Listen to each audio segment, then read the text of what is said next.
They can hear you, okay? Yep, I got you. I've All right, switched over guys, here to we go, my. and we are live. How's it going, guys? I hope you guys had a great weekend. I had a blast fishing with a lot of you guys for a MMFC outing we had in San Diego Bay. It was awesome. Good stuff. Kind of like you had to be there. We're not allowed to talk about it. We had a really good day. But yeah, next time we go out, if you're on a kayak, even if you're on a boat, Brian was out there on his boat, and he's an honorary kayak. But yeah, next time we go out, if you're on a kayak. Yeah, it's okay. So I got it. Cool. So I have Captain Dan on standby. It's his birthday today. So today is basically we're going to have a virtual birthday party with Captain Dan. And let's get the show started and welcome everybody into the show. Here we go.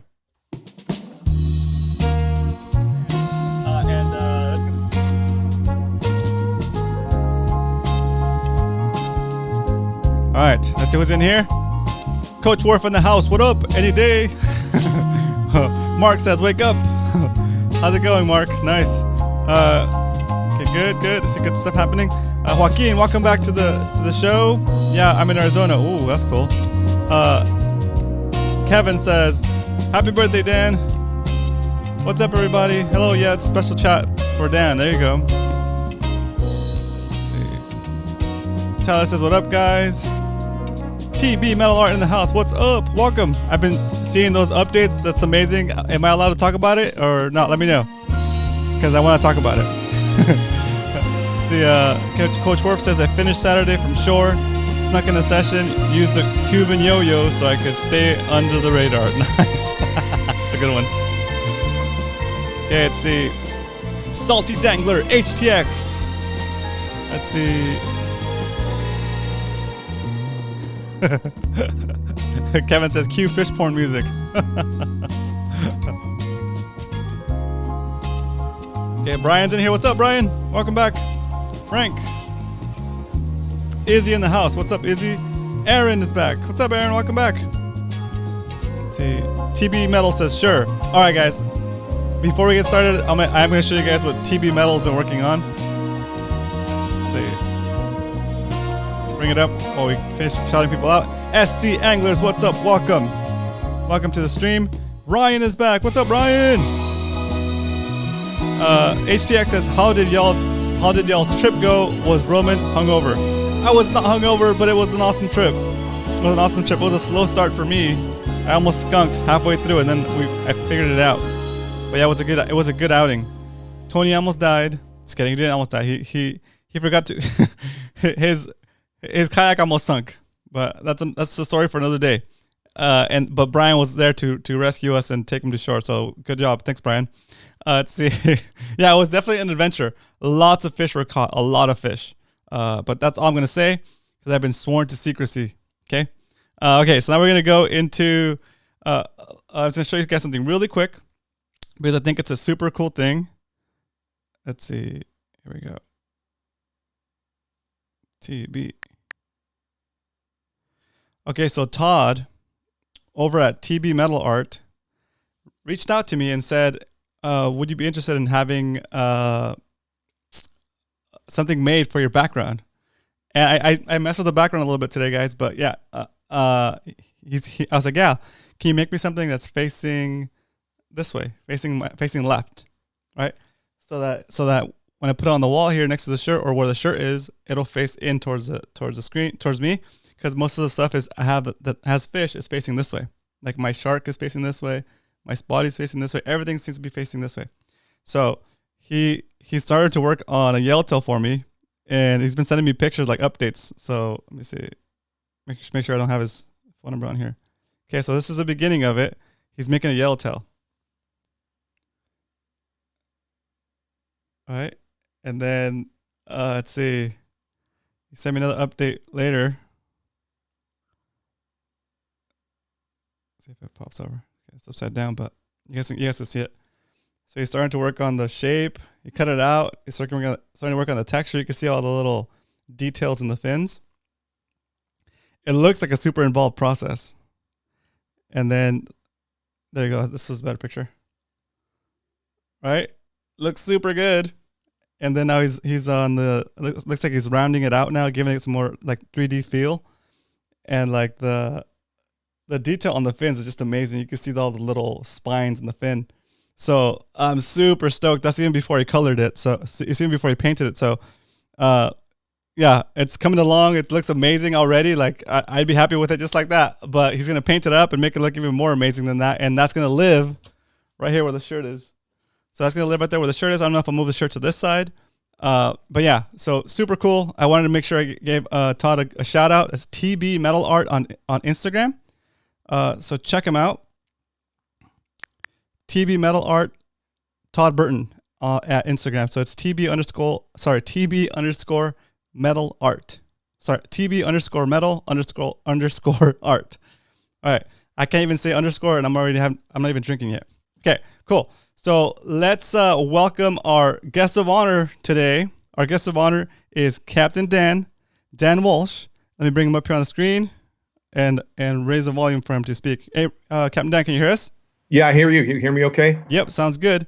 I might come in as I might get an echo, but I think you fixed it. You're good. You fixed it. So no echo? Yeah, I shut off everything else. I've got, I can respond to chats over on my iPad. Perfect. With my left finger to type. So typos don't count tonight. Okay, so I'm going to put you glad to be here. Glad to be here. I'm going to put you on the screen. I'm going to do a split screen. Split screen. There you are. All right. Oh yeah, All right. I gotta fix the microphone. I got the dog. See, everybody see that white goo? That's my dog slobber. Let me see if I can change that. You'll meet my dog. I'm sure you'll hear him in a little while. Right. Oh, okay. So let's see. Everybody says happy birthday. Dan says happy birthday. Thanks, Ryan. Good. Aaron's on here putting birthday cakes up here. Everything sounds good. Okay. What are you drinking today? I know normally I don't drink on weekdays. Normally I don't drink ever, but today's a special day, so I busted. It is. It's a good friend of mine. He's since passed away, but a retired Marine captain, Captain Ron Glazer, said when you have occasions that are best, or different, it's called holiday routine. Ooh. So all I'm going to say is, oops, hang on a sec. Oh, I gotta take off the back time. Yeah. Captain. Oh, nice. Captain. Private stock. Very nice. I'll be doing that here a little while. Nice. We can't go yet. So this is what I'll be doing. Gentleman Jack. Very nice. Gentlemanly. All right. That's what I'll be drinking tonight. Let's see the level. I haven't started yet, but I have my cup ready. Okay. Cool. All right. So those are the weapons of choice. Yeah, and I apologize for this. The microphone, every so often, I don't know what happens. It just goes away. Oh, it sounds good. It's there. I mean, it's there, but it just disappears. Nice. Okay, so Brian says Saturday was awesome. MMFC laid the smackdown on the SD Bay. That's right. Ooh.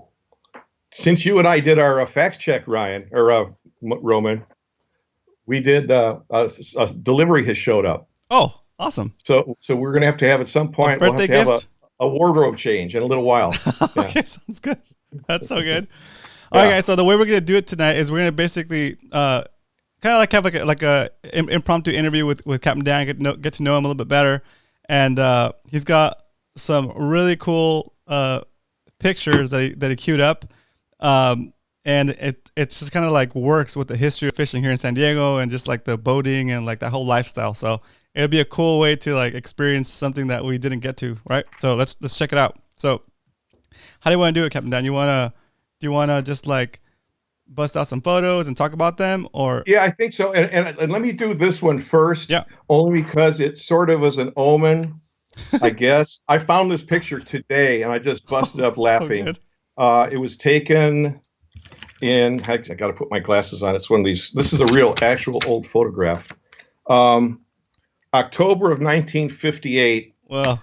So I was 7 years old, and I guess it was meant to be. Look what I'm wearing. That's cool. That's Captain Dan on the left. How old are you there? 7 years old. Wow. And I guess that's my brother Bob. I think he's so good. 6 or something, whatever. So anyway, that's how this whole thing got started. So fun. Yeah. My boating career kind of started out. I think we talked about this maybe on Discord, but you need sea time to get a captain's license, and I'll show you. They used to make really beautiful ones. Let's see if I can move the mic out of the way. This is what they look like. Almost as I don't know. like a bill, It, like a it's a dollar, like a beautiful, currency. Yeah. beautiful parchment. Let me get another one. Here, this one's even got a little more color. So what happens is that you have to put in seat time 730 days. Wow. And then on the back, if there's any special endorsements or things you can't do, that they say that they put it there. But Right. this one's nice and clean, so I can pretty much do whatever it says I can do on the front. That's cool. Yeah, and so I did that first in 1976 is when I got my first one of those. I still current. In fact, here they've kind of they've kind of weaseled out on how beautiful they look. This is now what my captain's license looks like. Oh, it's like a passport. It looks like, yeah. Yeah, it's really crappy, and it's got, this is the only engraved part there is inside of it. Like, yeah. Yeah, and then I mean, it makes it more portable, I guess. I guess, and then it's just like a passport. Yeah. And I don't think it's got any stamps or anything. If it does, it just says what I can do and where I can go and pretty much any of that. The other thing that you have to have for any of you guys that may be involved in working around the harbor or any of that stuff is called a TWIC card. Okay. So you got to carry all this crap with you now, the Transportation Workers Identification Card. Wow. So essentially what this lets me do, if we go down to the Point Loma docks, I can go into the gate that you guys can't unless you have one of these. It's really stupid. Really stupid. But nonetheless. So anyway, I started in 76 as a deckhand to get my sea time on a boat called the Bottom Scratcher, which is a dive boat. And I was making a full $10 a day. So you guys on Discord may have heard this, but anyways, making $10 a day. Mainly to get sea time. And that was in like 74, 75. I was also a scuba instructor. I worked at San Diego Divers and a couple other dive stores. And got my sea time in 76, got my captain's license, worked on a boat. Let's see, we'll put it up here. I actually helped build this boat. Let me get out of the way. That's the Spirit of Adventure. There it is. Yep. And that's what it looks like now. It's a fishing boat. I brought it over to Hawaii, I think twice, and brought it back once. It had a little different configuration back then. Let's see if I can dig up a picture of it from back then. Let's see here. Oh yeah, okay. So this was. Let's see what this one is. Okay, so that's on the way out to Hawaii, and let's see if any of you guys ever went on the Spirit. The guy. Let's see if I can do this, figure this out. There you go. So that guy in the corner, his name's Jeff Kiwan. He's since passed away, internal problems. And this girl here is what deckhand Maggie. These other guys, they just worked on the boat, then they left. It's out of the picture. It was our navigator. Back then, there wasn't any GPS, so this guy had a sextant to go to Hawaii.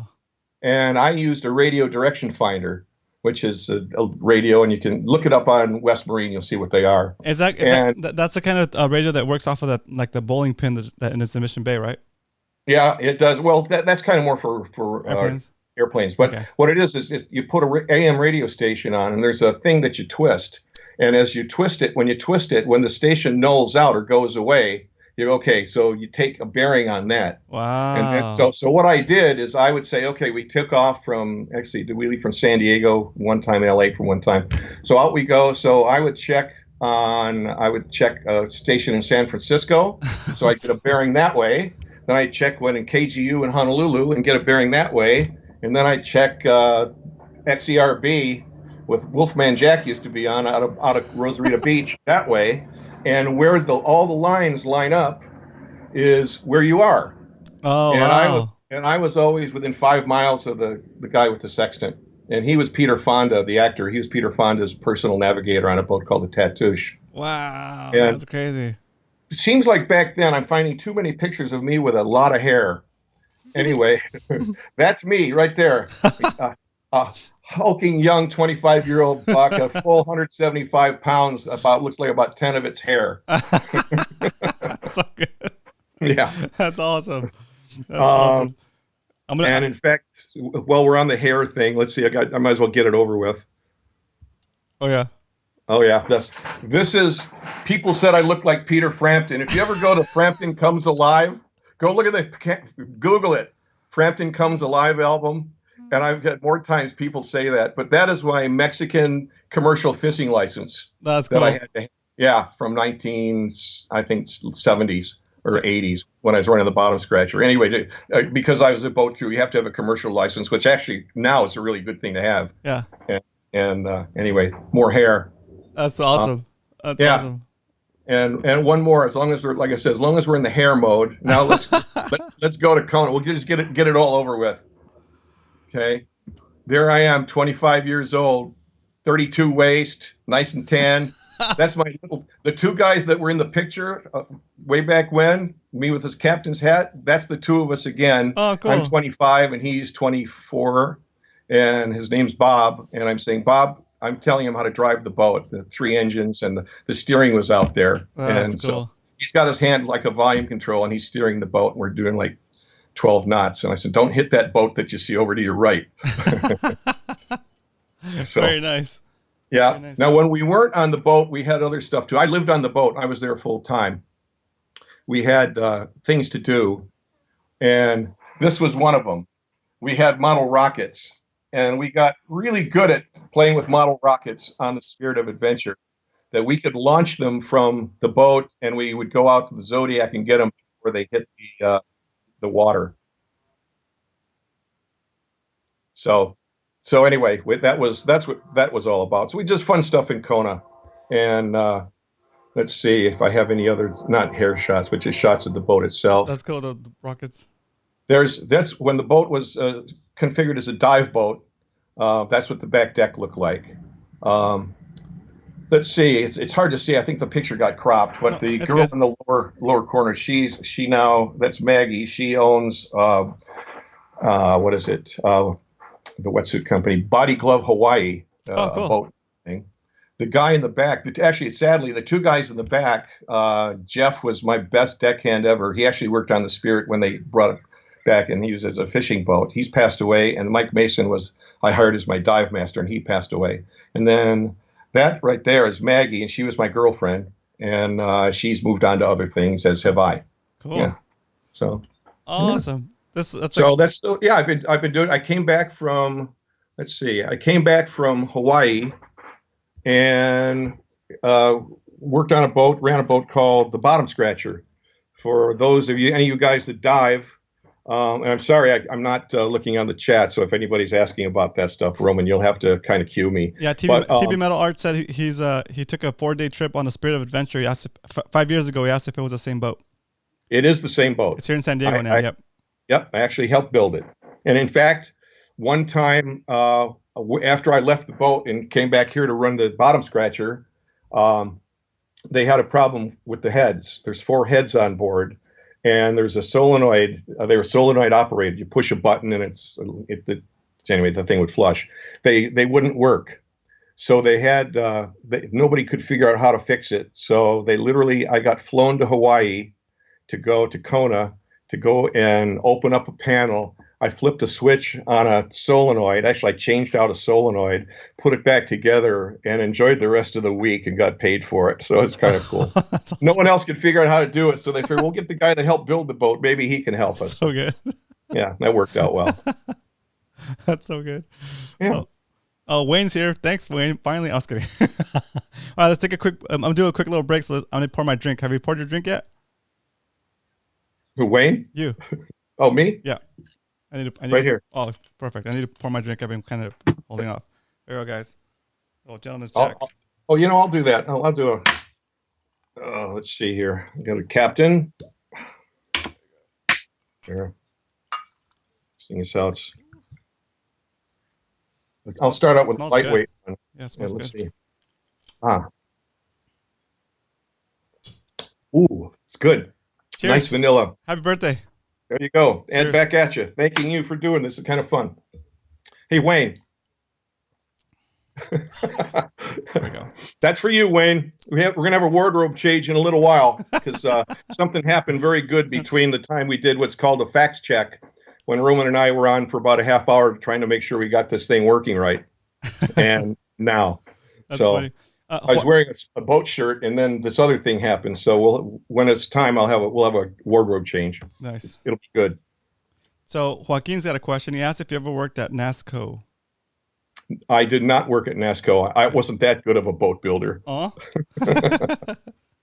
No, I worked at. I've had a. Let's see. We went through this the other night. I was accused of not being able to hold down a job.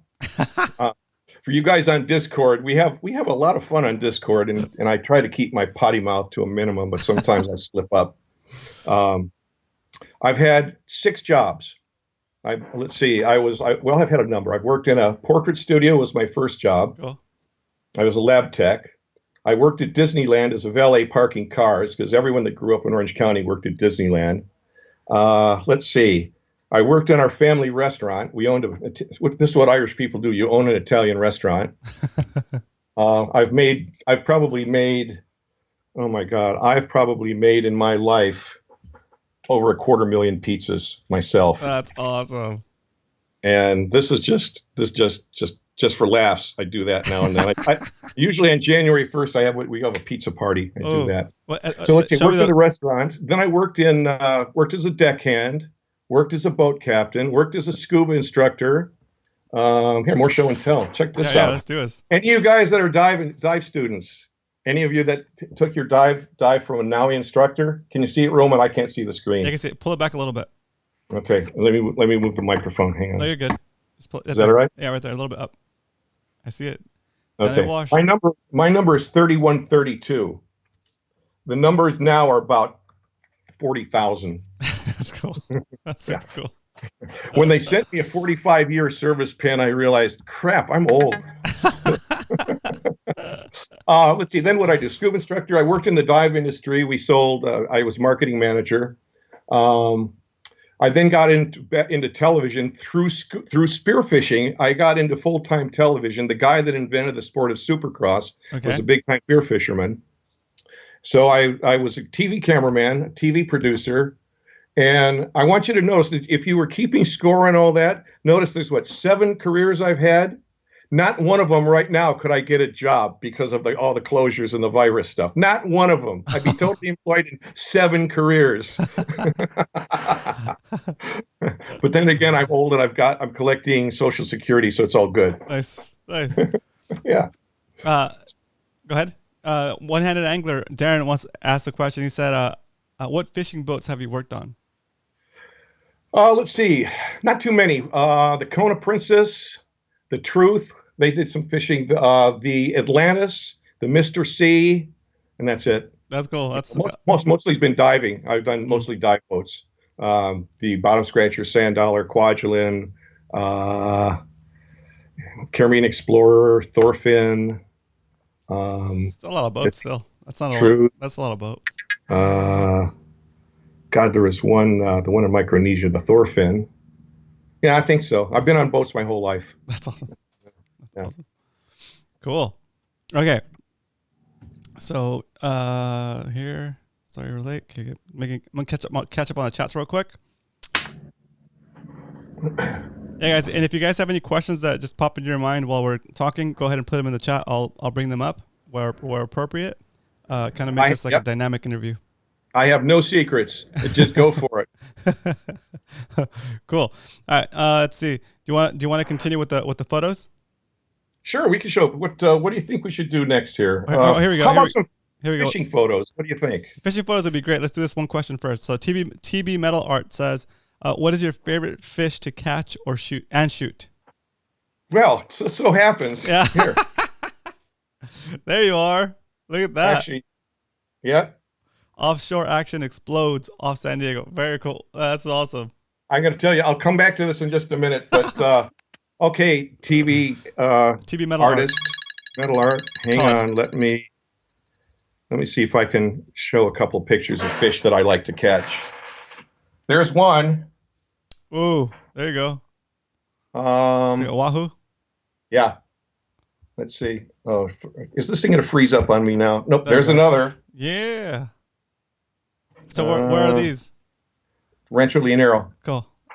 That took. I was going to Rancho Leonero 15 years before I caught my first wahoo down there. Now, now I'm not going to say they're all over the place, but it's a lot easier to catch them now. Cool. Let's see. What's this one? Do you spearfish there too? Yeah, but my neighbor that you met before is is much better at it than I am. He also dives, right? Yeah. Oh yeah. He's quite a diver, a spear Awesome. fisherman, diver. And let's see. Oh yeah, there we go. Yeah. That's so cool. Yeah. Nice. See, you can tell it's not the same fish because see the shorts are different. I don't want anyone to think I'm faking it here. With the wrong. That's awesome. Yeah, with the wrong that's fish. a good Dorado, Anyway, though. That's a good those are Dorado. my favorites. Now let me get back to this because this is. I hope that you all have. Oops, darn it. Yeah, it's okay. There you go. That you all have one epic day like this. Okay, I was running a boat for a friend of mine. It's a 70-foot, 60-foot Michelson. And we're going out fishing. We had Bill Recker, if any of you guys watched fishingvideos.com, or he used to be the fishing reporter. He used to give all the dock totals and everything for years and years. So he came along. That's where that picture came from of me and the dodo. And it's one of those things. I produced a TV show called Stand Up Fishing with Bill Recker that was all San Diego based. I also did one Outdoor News Network, and I've shot for Walmart Great Outdoors, Suzuki Great Outdoors, all these different outdoor shows over the years. But this day was on the Destiny was the name of the boat.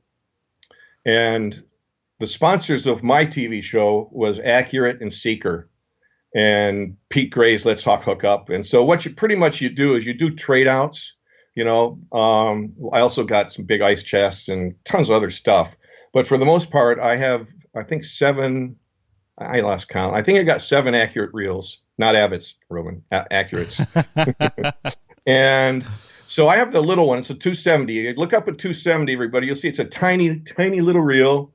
And I was fishing with a cedar plug off the port corner. All right. Very back. There's me with my little Accurate 270 with a cedar plug. I caught, this is amazing. I got to remember to do it here. I caught a Dorado. I caught a bluefin, I caught a yellowfin, I caught an albacore, and I caught a yellowtail. Jeez. All that day. Everyone else was sucking. Well, they were sucking air. Got to catch myself.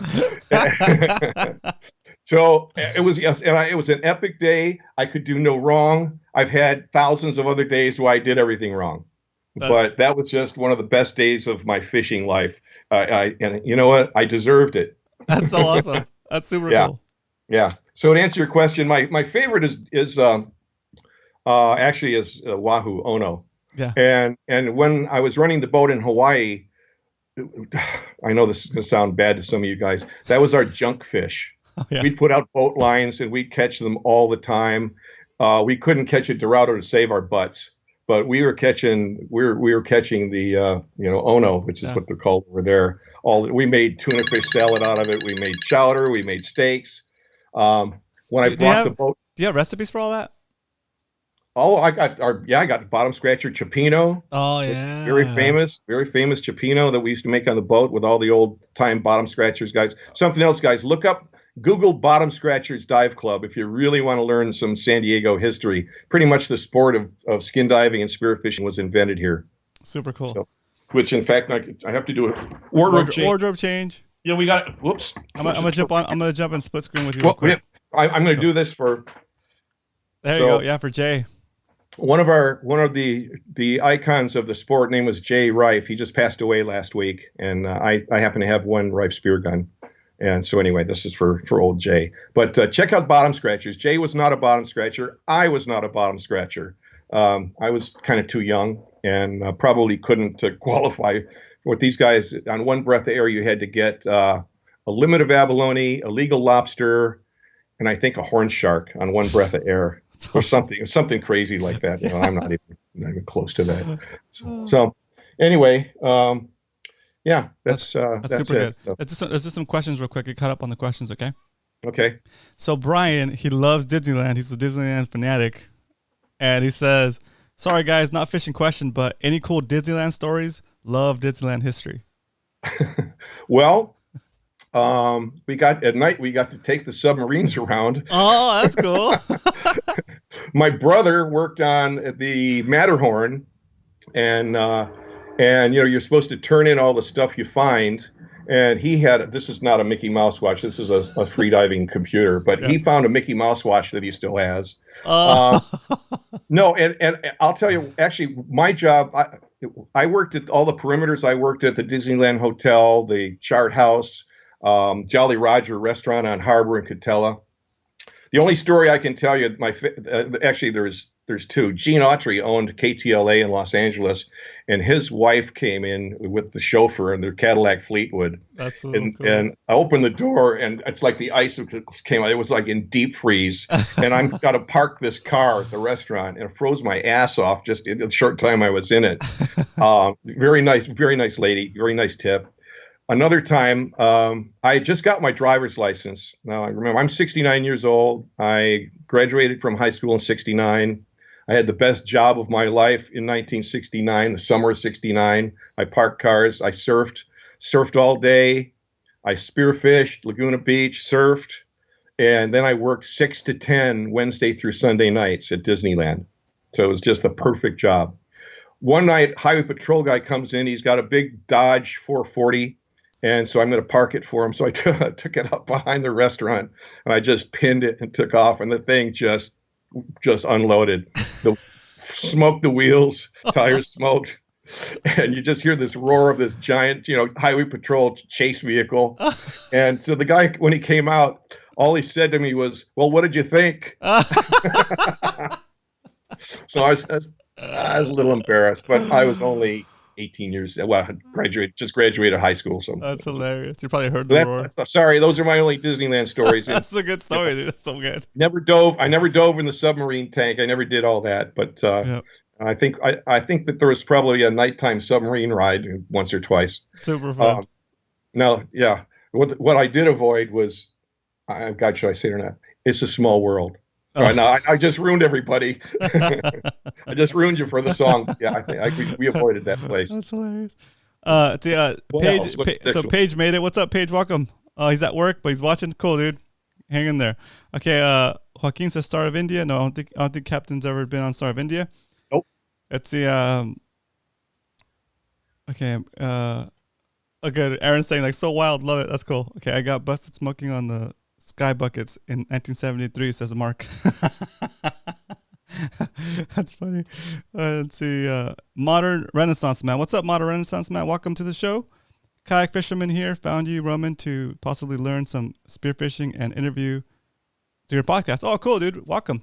First time here. You just put first timer in all caps, and we'll give you a shout out. I think we pretty much did. Trucker is back. Trucker says, have you ever dove the memorial to the bottom scratchers off boomers? As it turns out, no, I have not. And I don't know. No excuse, no reason. Yeah. It's in about 30 feet. You can free dive it. It's we used to go every once in a while and like maintain it, like scrape off the barnacles and the growth on it. Yeah. Yeah. I live in Carlsbad, and I don't get down to the big city much. I literally I'm going to show you where I live, guys. All right. Screen grab this. Get ready. Okay. Aaron says, wait. Now I'm going to get out of the way. All right. This is clue number 1. That's not my house. There's a place in Carlsbad called Terramar. Okay. It's between Pelmar Airport Road and Cannon. It's a private beach with public access. Okay. We've got a secret spot. Everyone thinks it's a secret spot nobody will talk about. All right. I'm going to give it up because it's not secret at all. Everybody knows about it. So we have a private beach access for those of us that live here. This is the third house to the south of the private beach access. We call it the villa. All right. So what everyone knows is that if you see the palm tree on the far left, that big tall one, right now it's lined up on the left edge of that window. Line it up on the right edge of the window. All right. Then swim straight out between, and don't get out as far as the surf goes. Get ready. Here's secret spot number 2. Picture. See right there? You see that spot right there that everyone doesn't know about? It's a halibut honey hole. Oh, geez. That's awesome. Yeah. Awesome. It's not a secret spot. But everyone thinks it is. So I just figure, I'll just go with it too. That's funny. Yeah. That's funny. Yep. Let's see. Aaron has a couple. Aaron says, "I worked on a boat in Hawaii, in Kona, Hawaii." Aaron, that's cool. Yes, Aaron. Yeah, Maggie Brown. She was one of my galley girls. I'm looking at this. Yes, Yeah. Maggie Brown owns the Body Glove boat, and she. Let's see. Let's find that picture again. That's cool. Connections. Let's see. Let me get out of the way. That's her. In the blue top. Yeah, blue top. Let's see. How do I do? There we go. There you go. My finger disappears. Anyway, that's Maggie right there. So Aaron worked with her? That's awesome. I worked on a boat in Kona, Hawaii. That's cool. Yep. She never left. She stayed there. She never left. Awesome. Let's see if I got another picture of her. Oh, no, wrong. Is that her behind her? Yeah. That's there. She is behind my brother. Right there. There's Maggie. Photobombing. TB Metal Art asks, how old was I in 1969? I wasn't born yet. I was like negative 11. Yeah. And that's Maggie. Sorry about the picture, but the lower left corner is Maggie in the white bathing suit. Yep. Maggie right there. Yeah. That's cool. There you go, Aaron. That's awesome. Joaquin asks, where did you go to high school? I went to high school, Pacifica High School in Garden Grove. I was in the first class that went through all 4 years. So I started as a freshman, and you're the first graduating class through all 4 years. That's awesome. In 1969. Yeah. And it was, once again, I lived in Garden Grove, and all I could drive about, I think, 7 or 8 miles just down Beach Boulevard right to Huntington Beach. So I was, I was a beach kid. That's, and before, I think the first underwater picture I ever took was when they were building the Dana Point Harbor, the break wall. And I put a Instamatic camera in about 5 baggies and took a picture of a starfish. That's awesome. I didn't flood the camera. That's awesome. But that was my stomping grounds, Laguna Beach. I think Roman, we recorded a bunch of stuff for his spearfishing podcast. But back then I couldn't afford anything because I was making my job as a portrait studio lab tech. I was making a full $1.25 an hour. But gasoline was 27 cents a gallon, so it wasn't so bad. That's cool. Yeah. I see Alyssa's in the house. What's up, Alyssa? Welcome. Thanks for joining us. Alyssa's a spearfisher woman. She's started. Good for her. I don't know how long she's been doing it, but she's really good. I've taken her out to La Jolla. Awesome diver, and she only hunts the pole spear right now, so she's legit. Well, Alyssa, my first pole spear was a broom handle and some surgical tubing from the dive shop. And it was a frog gig. Looked like a little green thing, as I recall, that you stuck a nail through, and it kind of like that, and little pointy things, and that was what I'd go along the jetty in Newport on the other side of the wedge, or down to Laguna Beach, and I would whack fish with it. That's awesome. Someone asked what was my favorite fish to catch earlier, or shoot. My favorite ones to shoot. Yeah, to shoot. Are halibut. Yeah, because they get really pissed off when you shoot them. It's just so, and you know that. How many halibut have you shot? Yeah, maybe like, I say I barely broke 10, maybe not that many. No, the biggest one I ever got was we call them a barn door out here. It was about 48 inches, and I got it down at a place called Hassler Cove down in at San Martin Island off Baja. That's cool. Yeah, it was a good one. That was a good one. And God, he was really mad. And I had one spear. I had my sawed-off Magnum, an old a production model spear gun. So good. Yeah. I need a short gun. That's fun. Brian asks, do you know what Mission Bay was like before MMFC hit it? How was it fishing there? Do you ever fish inshore? Not too much, but it was mud flats, and I believe in '64 is when SeaWorld started to get developed. I think the city declared it a park or something like that, and it stunk like the red tide has been stinking lately. It just had that mud smell, and everything, and the streets over there just were dippy and everything, just because everything was kept sinking. Yeah. When we would have when I was teaching scuba. When we would have a really crappy day on, with basic students, one day I'd take them out on a boat dive at Coronado's or something. Yep.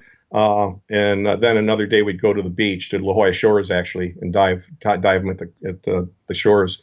If we couldn't dive them at the shores, what we would do is take them over to the flood control channel, Mm-hmm. right over there. And if nothing else, just to make them get their sand in their booties and get wet and make a beach dive and carry all that heavy crap down into the water. Yeah. Where you do the take off your mask and clear it test. Yeah.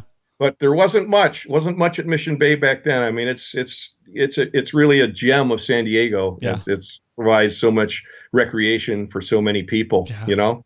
Yeah, it's true. Yeah. So true. Yep. I see Bullbuster Brand just jumped on. What up? He says, happy birthday, Kobe. Captain Dan. Yeah. Hey, Kobe, how you doing, man? Good. Glad you're here. Awesome. Good to have you. So Alyssa says, I've been spearing since October 2019. So she started recently, but she's diving pretty deep too. So she's doing well. She's getting. Is she listening to your podcasts? She has. I think that's how she found me. Yeah. Oh, good. So super cool. Let's see. Cool. That's good. Let me see if there's any other questions I might have missed, guys. If you have any questions for Captain Dan, pop them in there.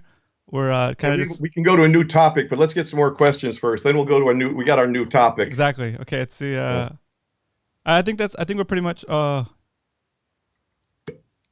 I need the captain to help me here. Captain? Taylor asks, have you fished the first string out of H&M? Have you fished the first string out of H&M? I have not. Okay, I think is that a boat? Yeah. Okay. I thought that was out of Dana Point. Up there in Dana Point. Is it down here? It might be H&M now. Okay, that makes sense. Yeah, I don't know. Cool. Okay, so Modern Renaissance Man says, yeah, okay, cheers. Cool. All right, cheers, guys. Okay, so real quick, let me know what you're drinking in the chat, and Captain Dan's going to queue up the next topic. Yep. Interestingly, for whoever just asked that, sorry, I'm really apologize. My iPad is way the heck over at the side of the desk, and I can't read the chat. I'm too old. I'll queue them up for you. No worries. Whoever asked that, I've never paid to go on a boat. That was Taylor. Okay, Taylor. I've never paid to go on a boat. Sorry, Tyler. Interestingly enough, I decided that I wanted to go. I've never been on a long-range fishing trip. I've been on long-range dive trips my whole life. 6 days, 10 days, 30 days. Wow. Hell, when we got in the hurricane with the Spirit in La Paz, that was a 3-monther for me. Jeez. But I didn't bother with any of those pictures. We'll go past that. But anyway, so I booked when I just had I've had both my knees replaced. If you went down the list of occupations I've had, you probably may have noticed, or maybe not, that I've never had a sit-down job in my life ever. And so I had an accident in 1987. This will be our next little adventure here. But since then, I've had 2 knees replaced. And so my physical therapist one day goes, we go on a trip, an AVIT trip every year. And he says, you should go with us. It's like 8 days and you'd have a lot of fun. I said, his name's Tom. I've never been on a long range fishing trip. I've run long range dive trips all over the world, but never a fishing trip. So I said, how much is it? He says, about $3,000. And I said, okay. When is it? September 1st through 8th. I said, okay, cool. What boat? He goes, the Spirit of Adventure. You gotta be kidding me. I said, Tom, I helped build that boat. I ran the thing to Hawaii twice. I brought it back once. So actually I ponied up. If the boat goes, based on all the virus cooties and all this stupidity, if they figure out a way to do it, then I'll go. But here's the deal.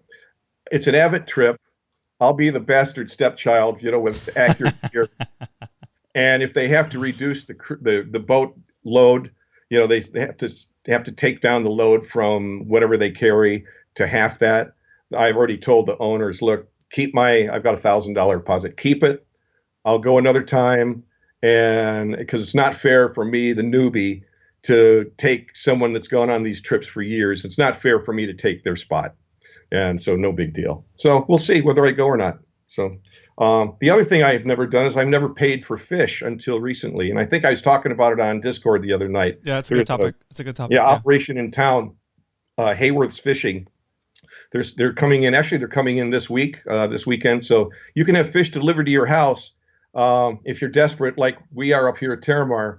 This week they're going to have Big Eye, albacore, Ono, Opa, and Munchong, $10 a pound, because they're bringing in fish they can't. The restaurants are closed; they can't sell it, so they're selling it to the public. Anyway, it's Hayworth, HAW. I got a card here somewhere. Here it is. These guys. If you wanna order some fish from them, just you give them. I go on their internet or on Instagram. They're Hayworth _fish. That's HAWWORTH _fish on Instagram. Yep. I don't make a dime from it. In fact, I pay. So far our neighborhood's bought over $2,000 worth of fish from these guys. Cap Dan, this is where you got to say #not sponsored. Hashtag right out of my wallet. Anyway, that's the only fish I've ever bought in my life. Ever. That's awesome. All right. So I mentioned something about my knees and never having a job that I would sit down job. I've been a television guy for many, many years. That's what's paid the bills. If any of you guys are Katy Perry fans, you may have seen, I think 2 years ago, she did a big thing to introduce her new album. And I was hired as one of the directors for it. And that's her cool. Right up with that 7:15 thing. I was the junior navigator director. So I was the overnight guy. So I had from 10 p.m. to I think 8 a.m. or something like that, or midnight to 8, whatever it was. So not much went on, but we had 42 cameras there. And when she was moving around this whole, it was kind of like whatever that show is where they all live in a house, let's see, whatever that thing is, and they live in a house and they're trapped in the house. I've never seen the show, but anyway, same company. So that's I do a little bit of directing, but I've also done mostly camera work. And let's see if we can pull up a couple pictures here. Let's see, Baja, Lyle Lovett, the singer. We did a whole week down there with him riding dirt bikes, and that's us. God knows why, but for some reason, I went through a period of wearing plaid checkered shorts. That's awesome. It's really bad. What year was that? It was probably early 2000. This is what it used to be like doing television. That's a great photo. I love that photo. The camera on my shoulder weighed about 65 pounds. The thing down at the bottom, the deck weighed another 40. See how skinny I was? That's because I carry that crap around. So this is me, television camera guy, and that's a great photo too. I love so what photos. Happened? Those look really good. Not too bad. I got looking for the other ones. I can't find it. So cool. I've done. Oh, here they are. I've done stuff for Shark Week. Did all that. Shot in Australia. But let's see.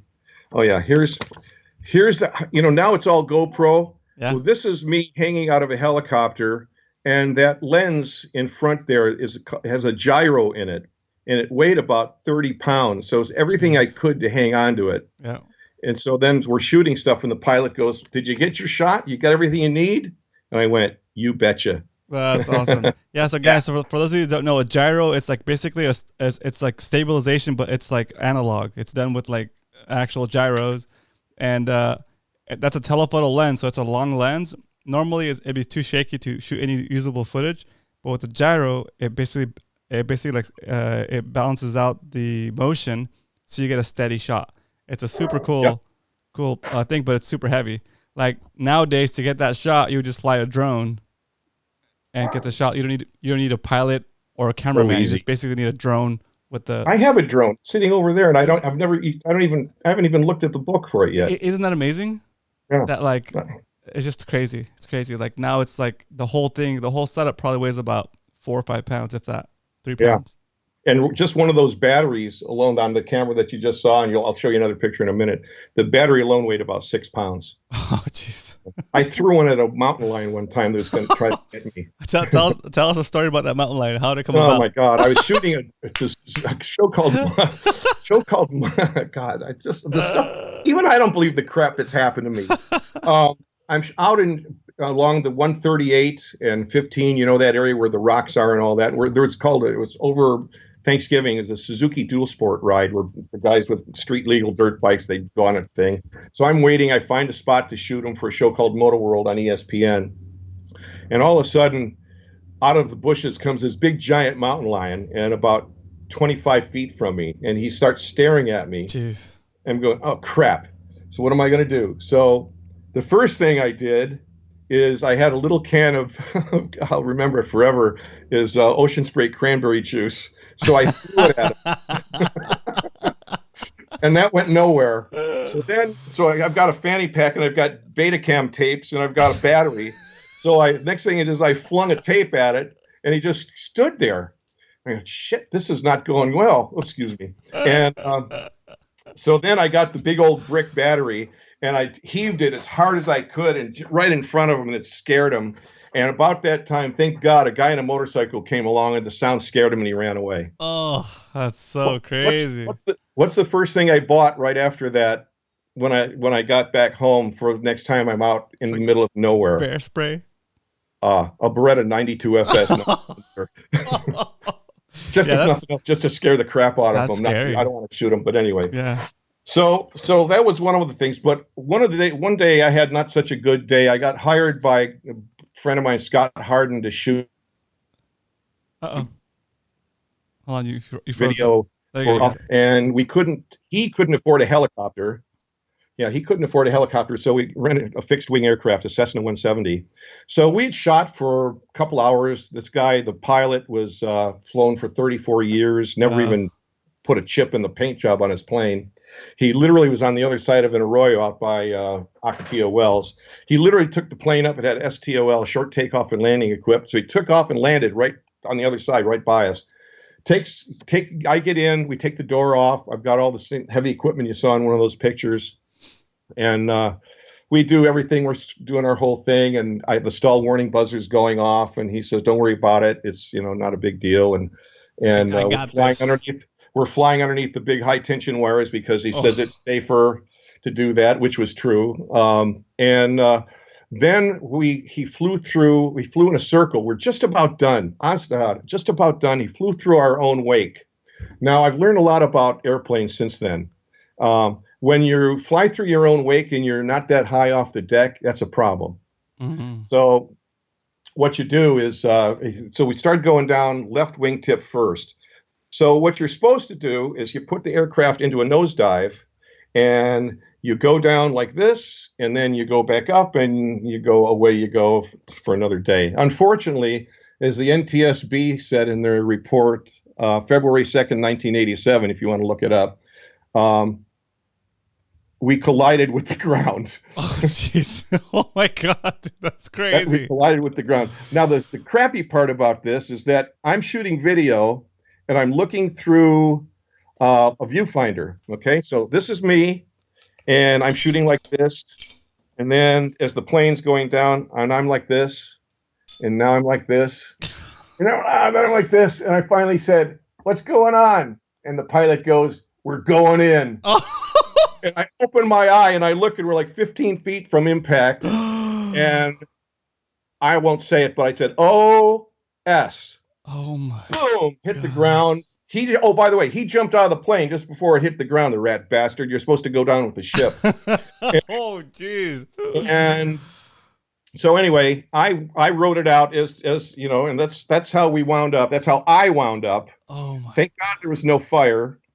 And I'm not going to show you all the disgusting pictures. Did you ever lose consciousness? No. Oh, no, I didn't. Jeez. Broke my back in a few places, and you can see it. This is after the people came out to get me. Oh man.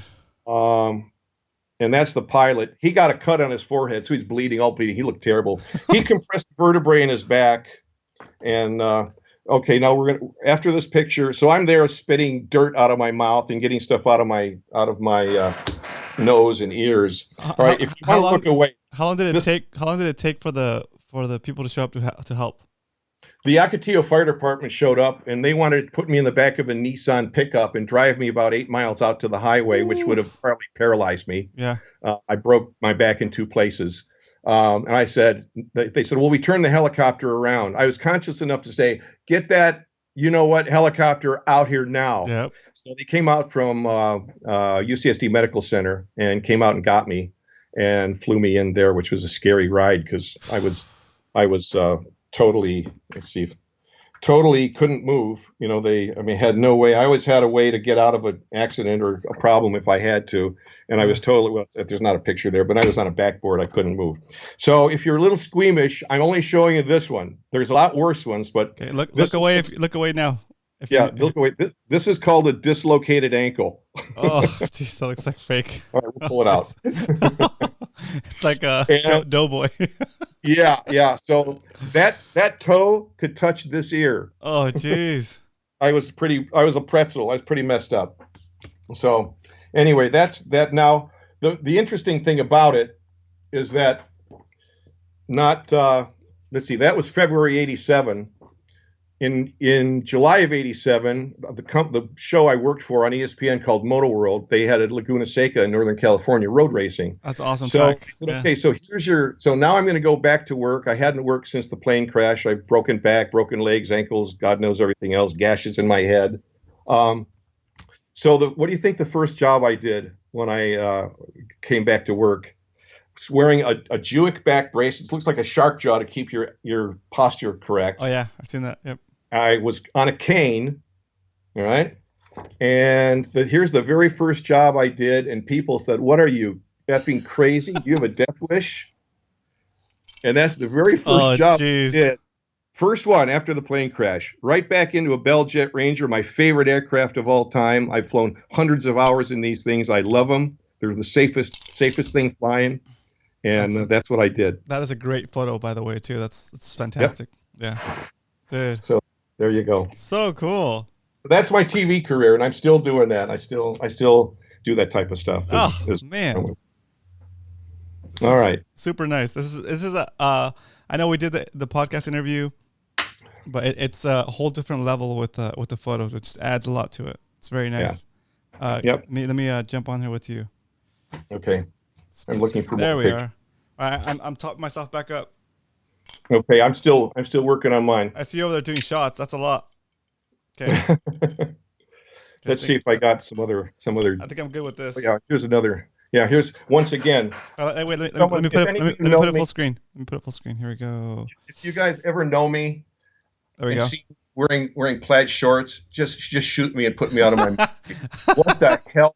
What the hell was I going through my mind at that point? But all of those three guys I've worked with for years, and that was 1995, called the Nevada Rally. And like I said, I've flown hundreds of hours in a Jet Ranger, enough that I know I can fire one up and take it off. I can do that. I don't know how to land them though. That's so cool. Yeah. But anyway, that's kind of fun. Let's see. That paint job reminds you of like a Hobie cat, like a sailboat. Well, that was the same paint scheme, yeah. Scheme as the Spirit.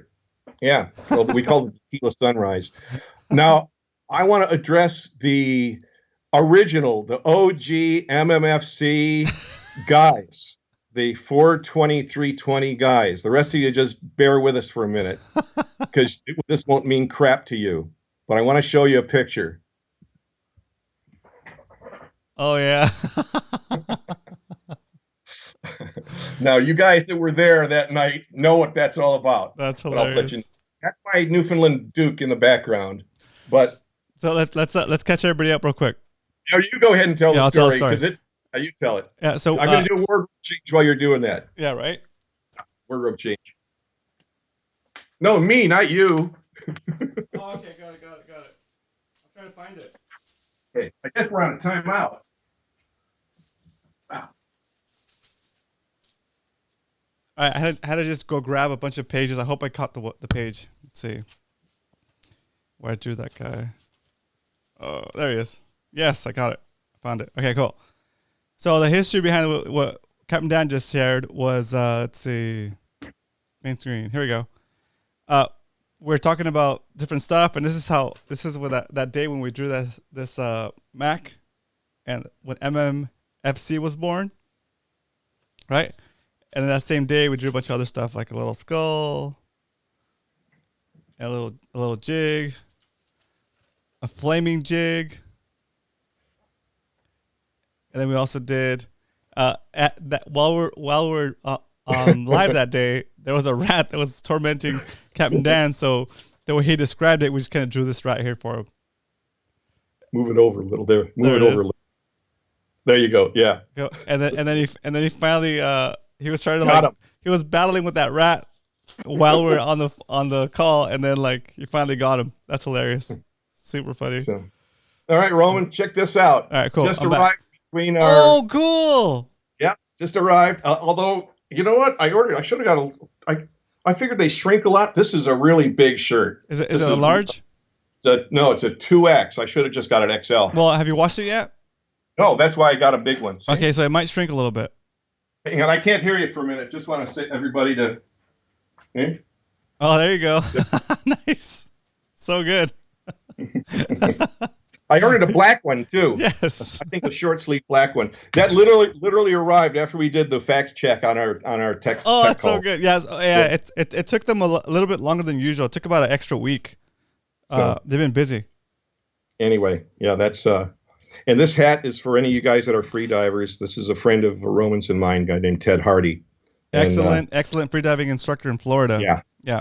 And Very good. I even though I'm a diver, I took a freediving course, and being a scuba instructor since '72, I was the worst student because I knew all these habits that I've taught for years. And freediving is different than scuba diving, and the techniques are different. And so anyway, I took a course on equalizing pressure called Frenzel, because the thing what everyone does goes like this and equalizes. That doesn't work after a certain depth, so you have to have a different way to equalize the pressure. So that's what I did, and I did a testimonial for him, and so he sent me a hat. And I'm old, but I got you to notice something. For some reason, you're supposed to leave this sticker on there. So I'm going to look in the chat. Somebody explain why I'm supposed to leave that sticker on there, okay? Because it's the same thing on this hat. See? The sticker. I don't know if it means official or what it means. I don't know. Anyway. I like leaving the sticker on my hats too for some reason. I don't know. I think it's part of the tribe behavior. I really don't know. Yeah, I think so too. Yeah. I don't know. That's I'm going to look over on the... We do definitely have a little bit of a tribe going over here. That's really cool. Yeah. Awesome Hey, stuff. Chris. What's up, Chris? I just see your name. I'm going to type up the notes on our event here. I'll leave it at that. That's so good. Rat bastard. Man. Yeah, that's right, Aaron. Rat bastard. Oh my God. Awesome. This is so fun. Awesome. Okay, cool. I'm gonna kind of read through the chats real quick, see if there's any questions or any kind of comments. Yeah, Chris is like, nice. Very good. Brian says, I've got to order a shirt. There you go. I put the link in there for you, Brian. Yep. A salty nugget, rip them off. Cool. All right. Super fun. Cool. Did you see, Roman, did you see the I think it was Facebook that Wayne put up with a Mad Max lure on Facebook today? I haven't seen it. Let me see. Oh, I think that's where it is. I hope that's where it is, Wayne. It cracked me up. I wanted to know where I told him I couldn't read the numbers. See if you can find it. Let's see what other little adventures. Oh yeah, that's right. I did see that. That was like a couple of days ago. I saw that. Yeah, that's a good bait. Well, I'll do a little time killing while you're looking for it. See my hair kind of fading, kind of old here. This is when you spend your whole life out in the sun. That's what it looks like. All right. Believe it or not. Yeah, I had one more hair shot. Apparently I had big hair back then. I don't know why. The other thing, I got to show you guys. Oh, that's Duke. It's okay, Duke. My neighbors felt sorry for me, so they brought me some used birthday cake. Only being used once. Well, check this out. There you go. If you guys, any of you guys into motocross know who Brock Glover is, he's a supercross champion, motocross champion. Oh, it's George. George is going to join us. Anyway, Brock's birthday. I've worked with Brock since the 70s. Anyway, it was his birthday yesterday. So anyway, they brought over the used birthday cake for me. That's awesome. Now, what you hear is a 140-pound Newfoundland. Come on in, George, and pull up a chair. And you can sort of, actually, you know what? I don't know how he's going to be able to hear this. Let me see. You can just unplug it. Yeah, let me unplug the headset and see if that works. Duke, it's okay. Come, hey, Duke, come here. Come and say, hey, everybody, let's meet Duke. That's a huge dog. Oh my gosh. Hey, Duke. Duke. Say hi to everybody. Good boy. Oh, he's going to try to kiss me. Don't do that. He's a huge dog. Oh my gosh. Hey. Look at that face. Yeah. You're a good boy. This is about 5 times a day, and I get attacked. He tries to lick my face off. That's so funny. Sure. Okay. So anyway, here, George, come in the picture for a minute. This is my spearfishing buddy, neighbor, boat partner, and hey, George. He is. Hi, how's it going? Good, thank you. Cheers. This guy will go diving and for scuba in deep water and get lobsters and go 15 feet into a cave. Oh my gosh, that's so scary. Yeah. But anyway, all right. So let's see. Where do we leave off? We're just all over the place. No, it's fine. This is fun. It's fun. Yeah. We talked about the airplane crash, and you jumped on a helicopter right after that.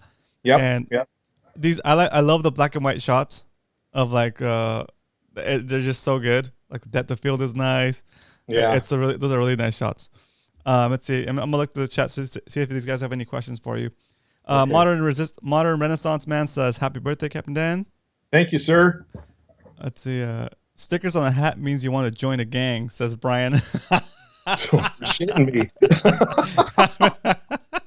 No, it's kidding. You're just being funny. Oh, okay. It's hilarious. That is funny. It's Joaquin says, "Is that Tekashi 69?" I'm not sure what that means. Class of 69. Tekashi. There was another back then. There was a whole new meaning to the word number 69. Right. All right. Anyone that's over 40, you know what I mean. Let's see. Ryan says, "I'm gonna need to get a shirt before I take off to AK." What? You're moving? Oh no. Oh yeah, that's right. You're going to Alaska, right? For fishing. That's cool, Ryan. Wow. That's awesome. Yeah, that's cool. Definitely. Here's the black and white. Oops. Hang on. And for those of you guys that have surf suits or wetsuits, this was state of the art in 1971. 3/16. They don't call them that anymore. 3/16. That thing's a beaver tail. Those 2 little buttons down by my junk there, and that's on the. Let's see, is that on a commercial ad boat I was on or the bottom scratcher? I can't tell. That's cool. Anyway, yeah, that was it. Notice the hair, more hair. I don't get it. I should have saved some for now. Anyway, they were that wetsuit would they $79. How much you pay for a wetsuit now? I think the last one I bought was several hundred. And I don't even know how much it was. That's cool. Yeah. So it looks like Ryan's going to go fish in Alaska for 7 weeks. He said, "I'll be there for 7 weeks, but we fished for 4 weeks." That's cool. So he's going to come back, and I think when he comes back, he's going to bring us some fish. So we'll do it. Hopefully by then we'll be able to get together and we'll do a good fish fry. That'd be fun. I've got some really good beer from the neighbors in the fridge there if you'd like one. It's something honey ale or I don't know what it is. I don't drink the beer. Tell us about this picture. What's that? Oh yeah. Okay. So someone said I was bragging the other night on Discord when I said go fishing with Pete Gray and Ron Lane. So this picture is called "Having Your Ass Handed to You by a Tuna."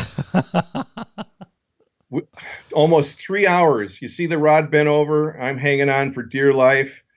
Ron's hand, he had just had surgery, so he could, or I don't know, something. He couldn't do anything. The other guy that was with us, he was an old guy. He was like almost 60, and total wimp. I love it. You're like at 69, you're calling him the old guy. So old Dan, the animal, had to deal with this almost 3 hours, and we were off San Clemente Island, and this was one mean ass fish, and he came up near the boat once. Pete and Ron said, "Well, he's well over 200, but who knows how much." And all of a sudden, after almost just about 3 hours, the hook just broke loose, and Oh, it wasn't a bad knot. It just just like you see on Wicked Tuna. yep. Just like I a was so heartbreak. pissed. I Yeah. couldn't even see straight. It was Oh. like I was so pissed, and it was like when you see a guy throws his golf clubs as far as he could. Yeah. Had that been my rig, that thing would have been in the water because I was seeing red. I was so mad. Oh, It just wasn't fair. It wasn't fair. so But funny. anyway, hopefully the fish gets to live another day. Yeah, So right. That's a it's all. good. That's a good. Anyway, so that is literally what it looks like when you have your ass handed to you on a platter. But at least it makes it sweetens up the deal for next time when you actually land it. It makes it so much better. Yeah, It's like yeah. it's like redemption. So I have let's see. Salty Dangler asked what Merrick is. No, I'm sorry, not Salty. Joaquin asked what Merrick is. Can you tell us a little bit about Sure. Merrick?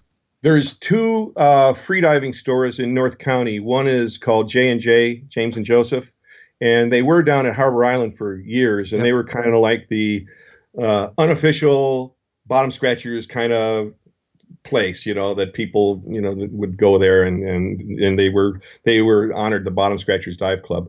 I don't know. I haven't talked to Damien, the owner, but I'm guessing that the Port Commission fees to be in that building down there were just ridiculous, and the commissions they had to pay. So he moved up to Solana Beach. So if you've been to the Pelagic store right there on 101 at Plaza, I think it is.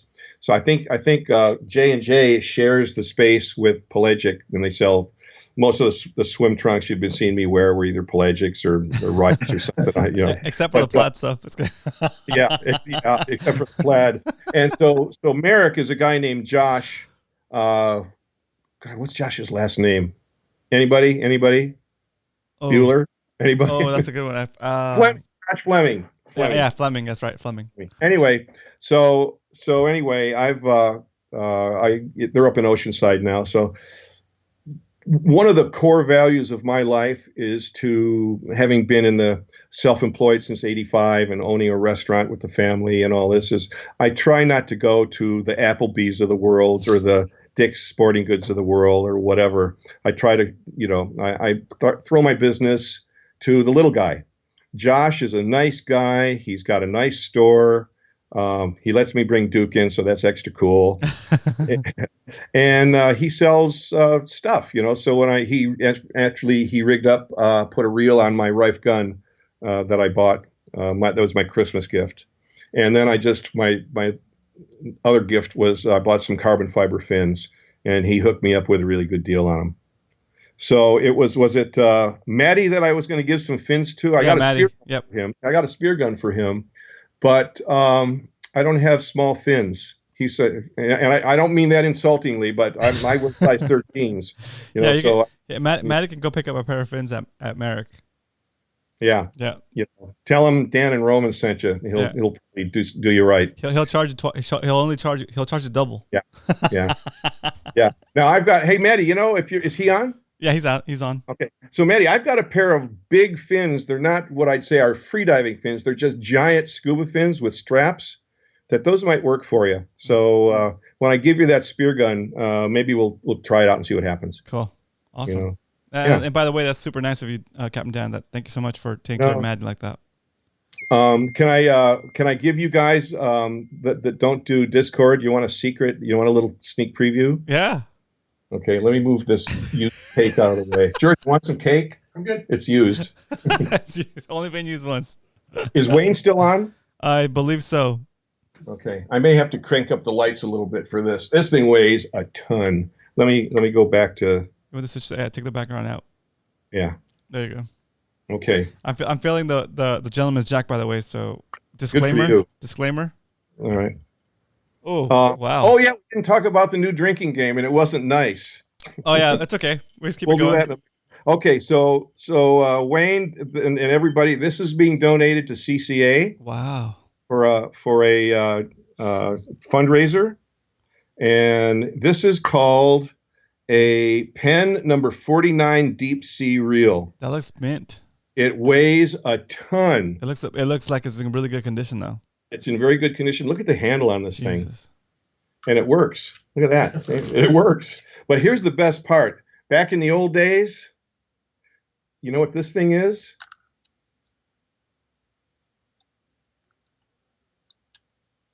See that? Oh, is that your drag? Yeah. What? Yep. That's It's got crazy. a star on it, but this is, yeah. That's like a thumb saver. Yep, that's what that is. That's awesome. Man, talk about like the technology, right? That's so cool. You want one more? Yeah. To entice people to get on to Discord? Yeah, right. Okay, I'm thinking of keeping this one because I just remembered that I found this today.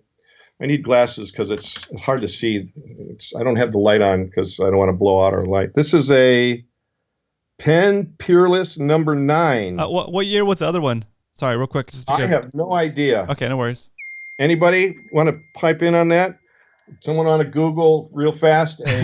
Arnold says, I like the diameter of that coffee can. Pen number 49. It's got a boat. I don't know if you can see it. There's a boat right there in the sea. Yeah. It's the cloud. Seagulls sitting on somebody. Yeah, Izzy says, I believe I have one of those in my storage room. What was the first reel my father bought? Oh, that's so cool, Izzy. That's a really good reel. Yeah. Yes, Arnold. Leather drag pad. Drag pad. That's right. That's and welcome, cool. Arnold. Thanks for here. Hey, so Arnie's our vice president of CCA San Diego. Okay, awesome. Give me a second. I want to go over some of these comments because I don't want to miss some good ones. There's some good ones in here. I'll time out and have a shot. Right. Oh, jeez. Cheers. Let me go double. Let me go. Good for you, George. Let me go side screen. I've only had one, so I got to catch it. Roman. Yeah. This stuff is really good. You want some? I'm good. Thanks. So. There you go. Cheers, guys. Captain. Okay, so I have let's see. Oh, Aaron says, this is Aaron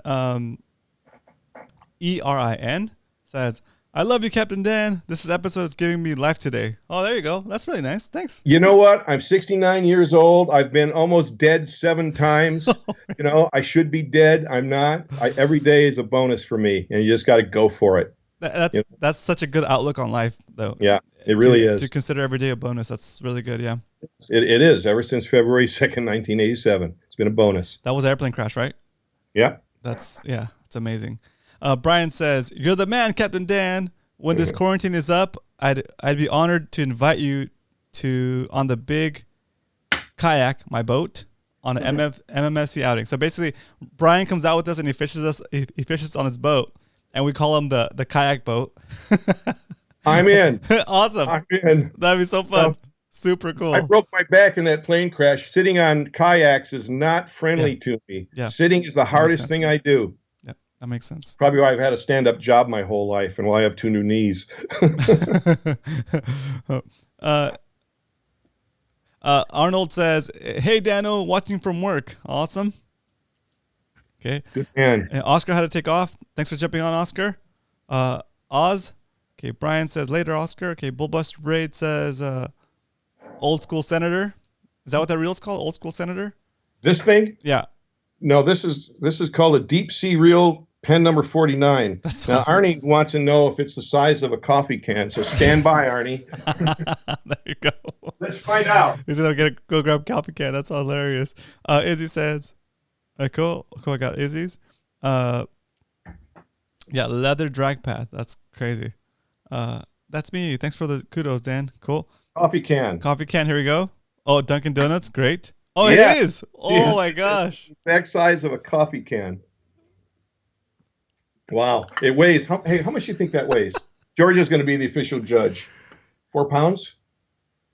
That was More? 6. 6 pounds? Oh, jeez. God. Oh, that's a real. That's it's really awesome. heavy. That's awesome. Yeah. Super good. Okay, you're back to full screen, Captain Dan. Oh, and it's got Dacron. Dacron line on it, too. Nice. Yeah. That's so good. All right, here's the next one. All right, ready. And We're ready. You're full. This You're is full the only screen. tease you're getting tonight. Okay, the second one till Discord. I think I'm going to keep this one. It looks so cool, and you know me. I just got that Tranks level wine Tranks. Yep. You know the big unboxing. By the way, George is a total bicycle company real guy. Okay? Shimano, yeah, right on, George. Can I get one of those stickers for him? Yeah, of course. I'll save you one. Yeah. Okay. Yep. Yeah. I got let's a see. sticker for your truck, people will know that what's in your truck. Internationals for. Oh yeah, he does have Penn Internationals. Yeah, Okay, for trolling. so this one is called a Penn Peerless number 9. It's tiny. It's about the size of my Accurate 270. And it's level wind, but here, Wayne, I know Wayne loves seeing these ivory. Yeah. These and let me take this piece of tape off here. Here, check this out. Huh? Oh, that's cool. That's like the original level wind. Like a Krishna on an airport traveler. That's cool. That's an old joke. Yeah, Arnold Secco says said hi to George. So there you go. Oh, there you go. Come and say hi to Arnie. Hi back, Arnie. No, get in the camera. Get over here. It's just fun. Hey, George. Hi, Arnie. Right on. There you go. You tell him CCA was maybe going to try a kayak. What's that? CCA maybe do a kayak. Try it. Yeah, that's what we're up on deck next. Okay. Very cool. Very cool. Let's see. Coach Worf says those old Narrows were great reels. Cool. Izzy says. Oops. Mic drop. Izzy says back to Captain Dan's reel. The one I have is a Penn number 149 deep sea reel. A 149? Yeah, you have it. Let me put my glasses on. Nope. George, you need to verify this. This says Penn number 49 deep sea reel. Wow. Penn Tackle Manufacturing Company, Philadelphia, Pennsylvania. See if it says 49 or 149. I think it says 49. You got it. Verify. Guy with 10 eyes. 10 years younger than mine. Yeah, so 49. That's cool. Now, I don't want to do too much of a tease. However, this is for Discord. Yeah. All right, that's all you have to see. if you want to see the rest of that awesome reels, you gotta go to Discord.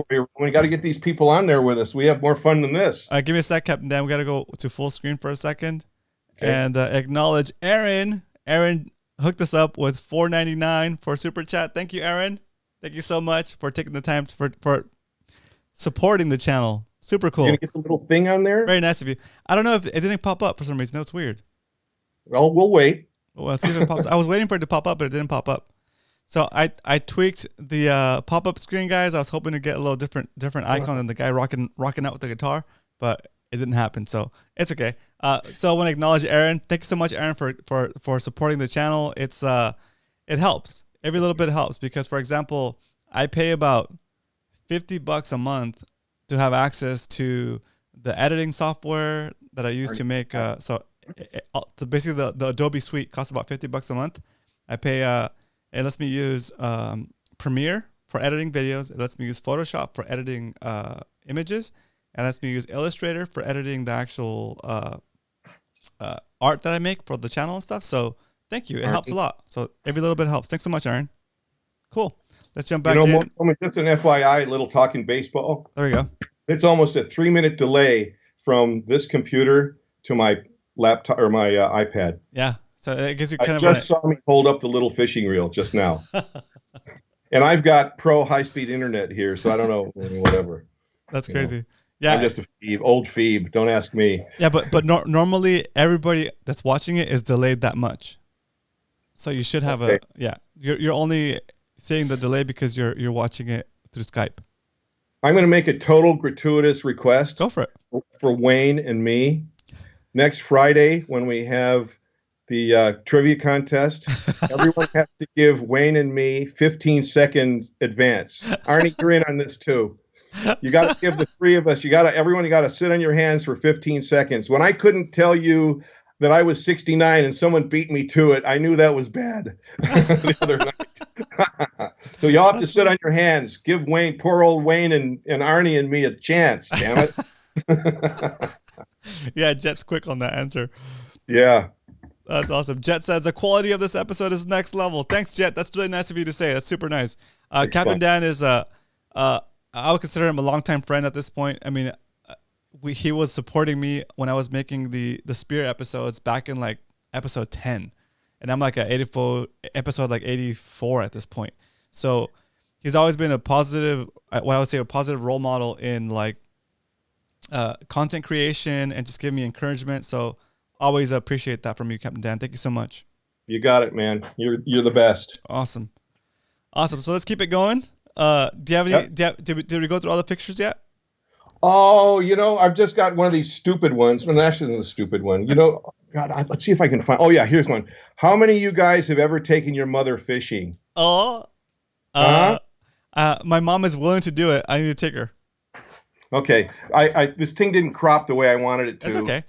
But my mom has passed away and a few years ago, and I took her out on a half-day boat out of Point Loma, and I forget the deckhand's name, but my mom was catching them teeny little fish, and she was having the time of her life. That's awesome. And he was right next to her, giving her coaching, do this, do that, and look how happy they were. That's so nice.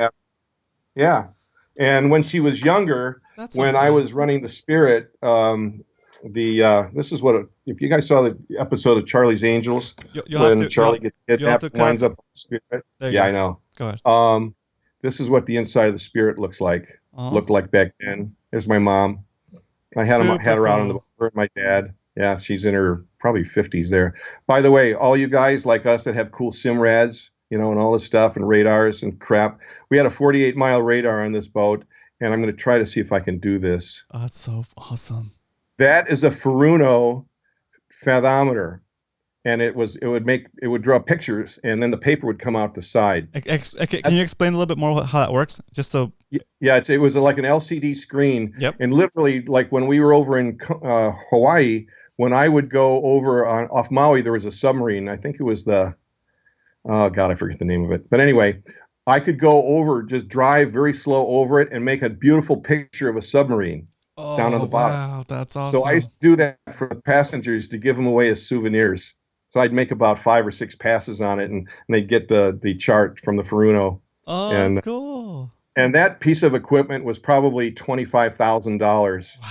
Now, George and I, we have a 24 or 23-foot Grady White boat. We put a Simrad system on it that's got 4G radar. It's got sonar. It's got side scan. Yeah. It's got everything. There's probably $100,000 worth of electronics on it. I think we paid. I think it was $4,000. I don't remember, somewhere around there. So it's changed so much. Is that crazy? The bottom scratcher had it had a round Raytheon fathometer, and it was a round thing about the size of the coffee can, and it was a flasher. So this thing would flash like, and so you'd have 0 would be here, and this thing would be, so if it was flashing down here, that's 60 feet or 70 feet, and that's all we had. Wow. We didn't have GPS. When I would take the boat down to Bonitas or whatever, I used, believe it or not, guys, I used charts. Wow. And a compass and my watch. And to tell where I am, I know what my speed was, course over ground and everything, all done up in here. And my next Coast Guard renewal, when I go in to renew my license for like the 9th or 10th time, that's how we do it. Wow. It's all done. You have to know your charts. You have to know your dividers, your spreaders. You have to know how to do all this stuff, because there may be a day when your GPS doesn't work. Yeah. So just a little note, you guys that have boats, I know all that stuff's really nice, and I know you can probably figure it out on your cell phone, but it wouldn't hurt you to maybe learn a little bit about how to read a chart. That's cool. Yeah. That's so cool. Yeah. Let's see. Down in SD, Roy asks, S of A is Mike Keating, right? Yes. Right? Yes. Spirit of Adventure is Mike Keating. It went through a few different owners. It was built by Pacific Sport Diving down at the Chaffee Boatyard, Bill Poole Boat Company in 1976. And when we did our sea trials, I've got more pictures, and maybe another time. We were doing our sea trials where you are with the Coast Guard, and you put weight on the boat, and they see if it's stable and how much it goes back and forth and everything else. Well, we were coming in the channel, and now we were boat number 2 off the Bill Poole line down there off East Street in Chula Vista. And the Royal Polaris, as Frank Lopresti will happily tell you, is the queen of the fleet. And it is. It's a gorgeous boat. It was 113 feet. We were 90. So we were a little bit smaller. But they always bragged about how fast they could go and all this BS.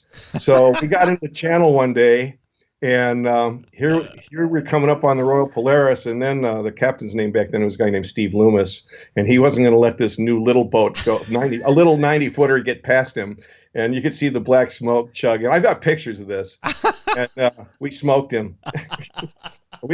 They set up our boat to do 15 knots. Wow. We were supposed to do 15 knots all the time, but and even back then we were paying 80 cents or 90 cents a gallon for fuel, or 50 cents a gallon.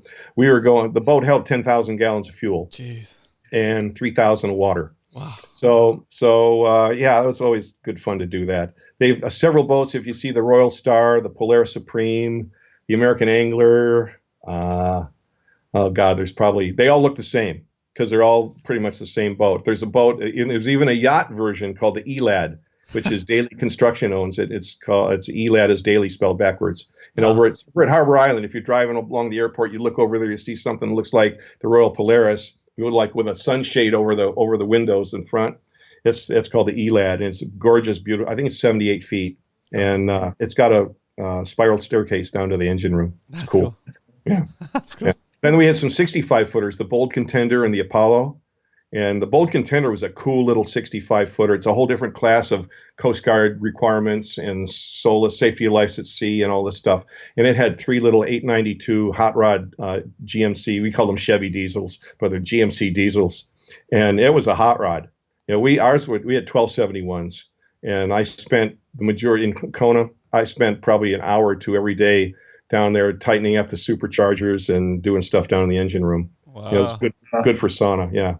And I'm not even a diesel mechanic, as George would tell you. Hell, he changed the starter on my F-350 the other day for me. Oh, nice. So, all right, what else we got? Mike Keating, yep. Looks like Brian is taking out his mom on his boat. That's awesome. Good. Take your mother out. If you have your mother still alive, take her out. You'll be amazed at how happy she will be just to spend some time with you. Wayne said that Noah was talking about stopping printing charts. Well, you can. I mean, you'll still be able to get a chart. But somebody asked me the other day, they want secret spots at San Benitez, and I said, I think I got a chart around here. Same thing. Any of you guys go out to Cortez Banks? You know what? Here's the deal. I ran charter boats for years, and my job was to make sure the passengers had a good time. Yeah. So somebody says, I want to go, where can I go find an abalone? I'm going to tell them, here's where you go find an abalone. Or you want to go find a lobster? Here's where you go find a lobster. If any of you guys are Spiros, or you've got a boat and you want to go out to Cortez Banks, I've got a chart that the bottom scratchers had for where every lobster is out there and everything else, and Send it to me. Everyone thinks all this stuff is a secret spot. Just like George, we live at Terramar. We've already talked about the secret spot at Terramar. There it is once again. Look, there it is. See, there it is right there. The secret spot that nobody knows about, that everyone knows about. Everybody knows about for like the last 6 years. Yeah. Right. Exactly. It's not a secret spot. Yeah. So here, I might as well, let me give them up where's the other one?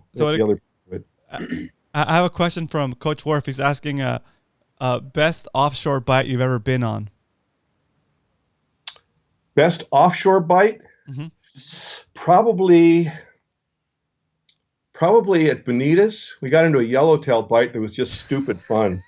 It was just fun. Actually, there's another one at Bola Bay of LA. Oh, yeah. My old girlfriend's father, and we just got into this yellowtail derby. And do no wrong. But I'll tell you where one of the really hot spots that's underrated is San Martin Island. Can you clear the background? What's that? Can you clear the background? The mic is cutting into your shape. Oh, there you go. Okay, I'd say I blurred it. Yeah, good. Everyone notice the shark right there? Yeah, that's a good picture. A little diver there. Yeah, Duke looks at it. He'll sit and stare at it sometimes. It's really really stupid what he does. Anyway, San Martin, a place called Roca Ben's Rock. It's really another good spot. Catch a lot of whitefish at Ben's Rock. Highly underrated. Kind of like triggerfish. Highly underrated. As George would tell you, triggerfish fillets are delicious and they make great tacos. Nice. Ceviche. Huh? Ceviche. Ceviche as well. Yeah. So Very cool. those places. But anyway, I've got more pictures, old slides of a wide open tuna bite just south of San Martin Island, and bluefin jumping out of the water like crazy. That's It was cool. just, what are those, dolphins or sea? What are those things? I used to have so much fun with the bottom scratcher, which is a dedicated dive boat that I used to bring. I went to Squidco and I bought just a S load of Taddies, 7X, Salis 7X jigs and Taddies and everything, blue and whites, a ton of them. And they brought some of my dad's jig masters and stuff on the boat. And it got to the point where I actually made the board. Now, this may not mean anything to you, but it did to me. I actually made the board at Point Loma Sport Fishing. They put the bottom scratcher on the fish count board. And I would, as I come up the line, I would call in our fish count. That's cool. Everybody just, it was kind of a joke. Everyone thought it was kind of funny. A skipper named John Grabowski on the New Lohan, and all these other guys just shaking their head, rolling their eyes. What a kook. But I was very proud. We were catching in between dives. For those who don't dive, you've got to have what's called surface interval. So you can't just dive all day without, paying the price. You got to spend a little time on the boat and let the nitrogen that your body absorbs go away. So I gave them fishing rods. What the hell? So anyway, I was very happy about that. So anyway, San Martin, Ben's Rock was wide open tuna bite down there. As far as another wide open thing, and George was there, a friend of ours that passed away, Mike. We were off at Rancho Leonero, and our Pangero guy named Santos. This guy he's Mr. Magic Fish Guy, and he'd take us places where none of the other guys are going. This be good. You try Dorado here. That's him, his English. So we got into this little bite with a Dorado. Found some palm leaves. And then what's that? Palm leaves on the surface. Palm leaves on the surface. After the rain. After a rain. And then another one, and then another one. And pretty soon, even Santos, 4 of us, wide open Dorado bite, and we're dying laughing. We're catching Dorado like there's no tomorrow. And I'm going, all right, I've pinned a bait, and I'm looking, and I'm going, I want that one right there. And I go and throw it, bam, and awesome. We did this wide open for over 20 minutes. Jeez. Now, I don't want to besmirch Mike's memory, but Mike was probably one of the worst fishermen that you would know. He just was lazy. He would sit on his ass and he wouldn't move, even when you say, I am moving, and he's sitting on the chair. But for 20 minutes, 4 of us were wide open catching Dorado and releasing and then catching, holding on to them, and not one tangle. Wow. That was, in my memory, one of the best things, because you go, we didn't screw up once. So anyway, so Rancho Leonero, Dorado, and Roca Bend, and that whole area. Benitez is kind of wild and woolly. Benitez is like California used to be like 25 years ago. Nice. And it's kind of like Cedros, you kayak guys that have anyone, I don't mean that negative. Give me a second. So continue on to talk about Cedros. I need to take a restroom break. I'll be right back. What did you just break? Hope that wasn't your cocktail. Yeah, right. No, my cocktail's here. But I dropped my water glass. I'll be right back. Okay. Keep it going. Right. Cedros talk. No, it didn't break. It didn't break. Chats right now. Let's see. I'm at Modern Renaissance. Arnie Seiko. Duke's being quiet tonight. Yeah, he is. Chris, Captain Dan. Let me get my glasses on. Sorry, guys. Captain Dan is right. All about giving your customers a great time and experience and safe. And Chris knows that because Chris also is a boat captain, Captain Chris, and it's what it's all about. This thing about hiding your spots and all this stuff. Trust me, people have already been there before you. They really have. Fish move. Huh? Fish move. Yeah, and fish do move. Yeah, as George says, fish do move. But our area here in Terramar, it's I'd like to say, super secret, and don't tell anybody, but I'm going to tell you where you find some halibut. I saw some kid one day with a pole spear. Any of you guys that have been into like Dick's or one of the Big Five, and you see those yellow pole spears, that everyone starts out with. I saw a kid with the biggest, probably a 20-pound at least sheephead right off the beach over here. So we are very well known. Tamarack I mean, the whole area is just, it's just wide open. Tamarack's good for lobster. Tamarack, as George says, good for lobster. I got skunked. I went on opening day, and scuba divers had been on the water before I got in, and I was in pretty early, but they cleaned us out. Unfortunately, they cleaned us out. So yeah. So anyway, Chris, that's the deal.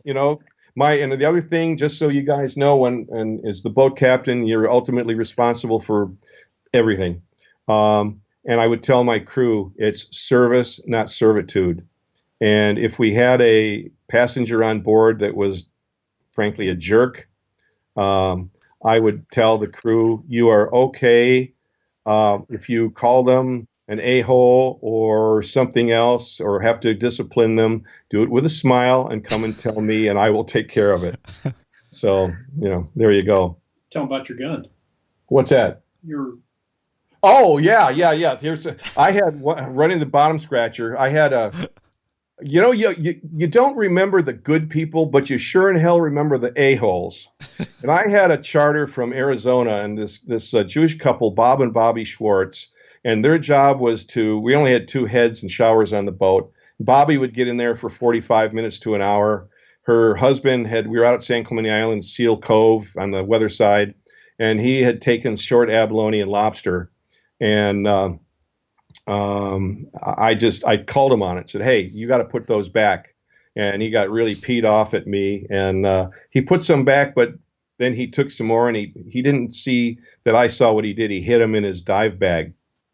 So he was really mad at me. On the way in, we're coming around the Prodanovich spear gun.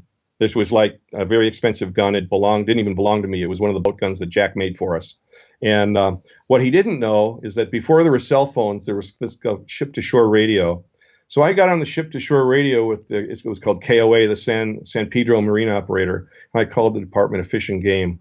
And I said, would you guys kind of just meet us at the dock when we come in? We'll be in at 10:35.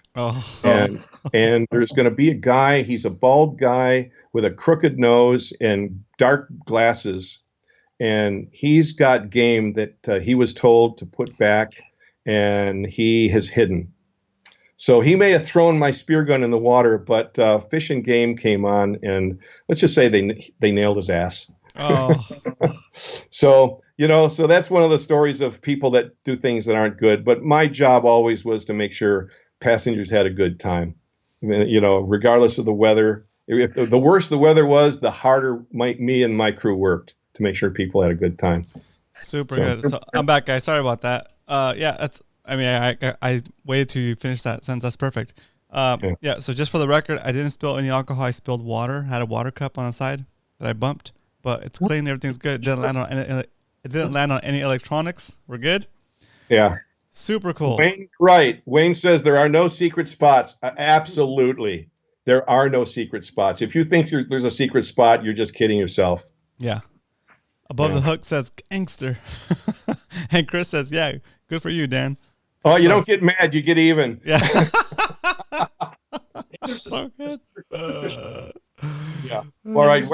George says there's a secret triggerfish spot off Terramar. Yeah, good luck finding it. Awesome. I can't believe it's already 8:40. Oh my God, really? Isn't that crazy? That was like time warp. Wow. God, we still have more than 3 people here, Yeah, right? Awesome. Okay, guys, if you're in the chat and you have any questions for Captain Dan, let's have you guys' last questions for Captain Dan, and we'll let him go. Last call. Yeah, right? Last call. Last call for questions. Cheers, Captain Dan. By the way. Go ahead. By the way, while we're having last call, over the weekend I had house guests from LA, and they watched a lot of cable news. Yep. So what turned out, you guys know the My Pillow guy? It got so bad that every time the My Pillow guy came on, had to do a drink. Funny. That's funny. Much better than Romans. Nice. Yeah, right. Yeah. Coach Worf says the Southern CA mythos, pathos about the spot is so weird. Yeah, that's true. Yeah. Yep. Yeah. Yeah, it's really something. And Hawaii is even worse. Oh yeah, I Hawaii bet. is so local. So I mean, when I first brought the boat over to Hawaii, another quick story about Hawaii. I brought the boat to Hawaii. It takes 8 days to get there. We cruised at 10 knots and went to Honolulu, got checked out by the Coast Guard, and then I took the boat down to Kona. Wow. And the uh, channel between the Big Island and Maui is called the Ali Nui Haha Channel, number 5 roughest water in the world. Hmm. The day I took the boat there for the first time, it was Lake Kamehameha. There was nothing, and it was just glassy, flat. And I'm going, you guys are BSing us. Well, I come to find out afterwards, over the course of a few years, and I'm not BSing. Seriously, if I had a 8 to 12 foot day of seas, I can. Oh, thank God, we've got a flat day. Wow. When we had 16 to 20 foot days, I literally had to fly people across the channel, and then the crew would take the boat, and we'd have to aim it out into the channel, take it off the starboard bow, and then turn around and off the starboard stern, because you couldn't go straight across without probably capsizing the boat. Wow. But yeah, that was just one of those fun things over there in Hawaii. But the boat, when I had it in Kona, there was no Costco, there was no nothing. We had to buy all our provisions from, it was KTA, it was like a market, like a Safeway. So Chris has a question for you. He says, how many barrels of fuel did you have to bring across for the crossing? Okay. About as many as that jet going over your house. Wait, hold on. Yeah, I know, right? You know what? We haven't had any trains go by here. So let me mute myself. Go ahead. yeah, that's a good one. Are you sure I can hear it? That's loud. Yeah. Okay. So anyway, typically that's what happens when we do video shoots. We're about to shoot some outdoors and a plane goes over. So Chris, we had 3 1271s. I cruised it. We had E series injectors in it because they're a little more economy. I know that's a little maybe too far technical. But anyway, that's what we had. And 1271s, 12-cylinder diesels, Chevy diesels, Detroit diesels. And I cruised it at 10 knots, which was about 1,600 RPM.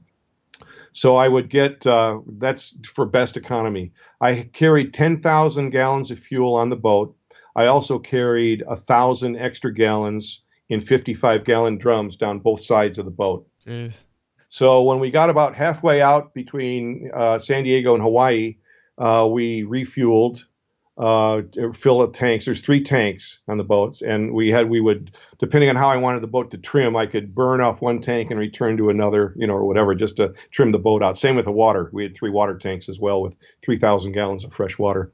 So we did that, and it worked out real well. We came back. We got into Honolulu. We had plenty of fuel, so it's no big deal. The interesting thing is when I then took the boat to Kona, they weren't ready for a big 90-foot gas hog to be down there. And the biggest boat they had was this 65-foot, looked like a tiki barge. It was Captain Bean's booze cruiser. And it looked like an old Polynesian canoe. A 65-foot boat with twin little Caterpillar engines in it that used like no fuel. So we get to Kona, and the first time I remember a little Japanese guy was called Ikani Marine, and they were up in Kawaihae Harbor, which is about 40 miles south of north of Kona. So I say, okay, my name's Dan. I've got this big boat. We're in town. We're going to be running charters, and I'm going to need some fuel. So I said, what do you got for fuel? He says, what tanker do you have? Because there's no fuel docks. He says, well, we've got our tanker takes, it'll hold 1,400 gallons. I'm going, oh, perfect. Okay, I'll take 7. So he goes, you only want 700 gallons? I went, no, I want 7 tanker loads. Oh, jeez. So freaked the guy out. So that's 40 miles each way up and back to fuel us. So they ultimately sent over just for us, and then a Captain Cook 7 came over, another 90-footer. They brought over about a 35-foot Chevron tanker. We all used Chevron fuel, and brought it over for us so that it held 3,000 gallons. So we didn't have to take, and then I never kept the boat, just keeping it on Kona. I didn't keep it with 10,000 gallons of fuel in it just because I could run it faster and more economical with me. 5,000 gallons in it instead of 10,000. But anyway, yeah, anyway, Chris, that's how I did it. That's awesome. Arnie says old tank motors. Yeah, no, these were actually brand spanking new Detroit diesels. the bottom scratcher, speaking of that, Arnie, had two 671s, 6-cylinder 71 series engines that were from World War II surplus. Wow. And we ran that at 1550 at 10 knots, and we didn't burn anything. The system would go through 100 gallons an hour, but the burn and return, but we were actually only burning 30. The bottom scratcher would burn about 10 gallons an hour. 65-foot boat. The difference between a 65 and a 90 is huge. Yeah. So, yeah. So crazy. Yeah. That's awesome. Yeah. Yep. Yeah, there you go. What else you got before we get into the real fun stuff on Discord? Right, exactly. Cool. Hey, Wayne, were you on before? Did you see the reel that I showed up or not? Let's see if he said he was driving. I got to tease him. Yeah, no worries. Ryan at Above the Hook says, happy birthday, man. Great stories. I got to roll. So thanks for jumping on here, Ryan. Okay. Thank you, Ryan. Thank you for the birthday wishes. Number 69 in the series. Let's hopefully make it to 70. Exactly. Nah, you got this. You got this. I think I do. Yeah, I think so. So Chris says we had 871s natural. Love them. Yeah, a little smaller version. So naturally aspirated. Probably that's what it means, right? Not turbo. Yeah. Cool. Yeah. Awesome. Cool. All right. So I think this is it. We've reached a good point to end the show. We are Should we hang up on ourselves? We're almost at 2 hours. So Captain Dan. Wow. Happy birthday. Thank you so much. Many more, sir. Thank you, everybody. More. Cheers. To you, Captain. Captain. That deserves one more. Woo. Man. I think I need to brace myself for Discord. Guys, if you want to continue the conversation and be part of the conversation, go jump into the Discord. We'll be in the general chat. We'll be talking live. You can ask Captain Dan some questions, share your stories, and be part of the conversation. RomanCastro.com/MMFC. I'm going to try to type it in here with my drunk hands. Let's see. I can't even click on the area.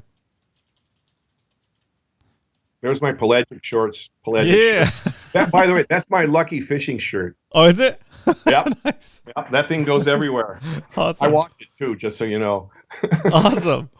Cool. So I put the Discord invite link in the chat if you guys want to join us. There it is.